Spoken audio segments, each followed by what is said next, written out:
Assalamualaikum warahmatullahi wabarakatuh.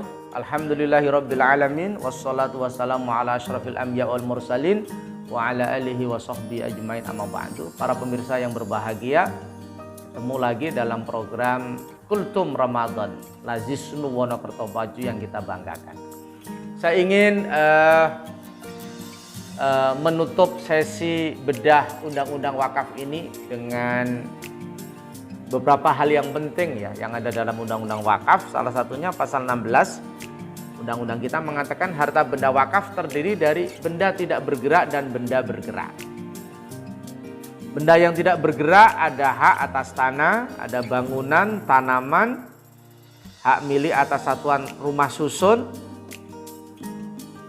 Sedangkan benda yang bergerak ada uang, ada logam mulia, ada surat berharga, ada kendaraan, hak atas kekayaan intelektual, bisa wakaf buku misalnya, hak sewa, hak dan benda bergerak lain sesuai dengan ketentuan syariat dan peraturan perundang-undangan. Ini sekali lagi memang menjadi perdebatan, tetapi negara kita mengambil satu kesimpulan mensahkan wakaf yang benda yang bergerak seperti uang yang menjadi perdebatan. Fatwa MUI memperbolehkan dan mengesahkan wakaf uang, meskipun dalam mazhab Syafi'i yang dianut di pesantren masih sangat ketat, tidak mensahkan wakaf dirham dan dinar atau di Indonesia wakaf uang. Kemudian kita lihat-lihat tidak urut. Untuk apa harta benda wakaf itu? Dalam Undang-Undang Wakaf pasal 22 disebutkan benda wakaf untuk satu, sarana dan kegiatan ibadah. Ini prioritas. Ya, masjid, musola misalnya adalah sebagai sarana dan kegiatan ibadah. Kedua, sarana dan kegiatan pendidikan serta kesehatan. Wakaf untuk madrasah, wakaf untuk mendirikan rumah sakit, tanah untuk didirikan rumah sakit misalnya.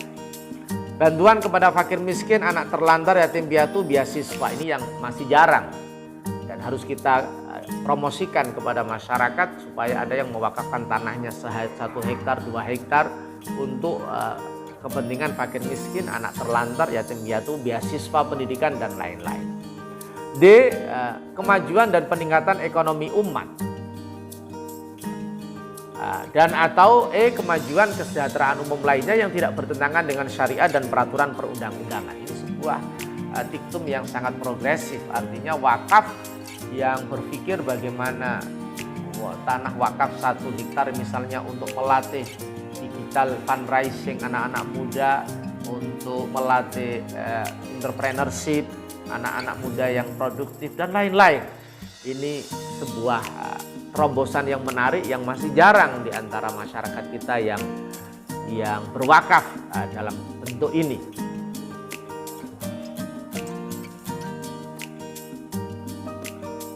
Kemudian kalau dalam bentuk uang, wakif dapat mewakafkan benda bergerak berupa uang melalui lembaga keuangan syariah yang ditunjuk oleh menteri, dan ini persyaratannya cukup ketat ya, bagaimana wakaf uang.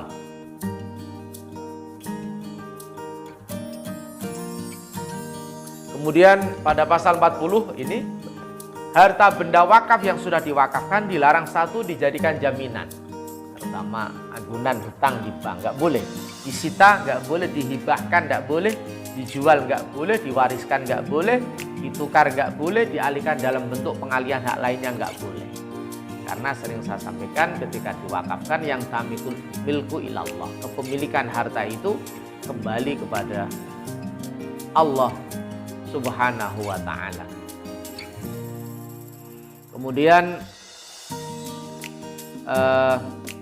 yang bab 7 saya kira ini yang terakhir, Badan Wakaf Indonesia supaya nazir-nazir masjid dan nazir wakaf di Indonesia ini bisa melakukan akselerasi kegiatan yang positif, maka perlu memfungsikan atau berkoordinasi dengan BWI, Badan Wakaf Indonesia, yang bertugas untuk memajukan dan mengembangkan perwakafan nasional.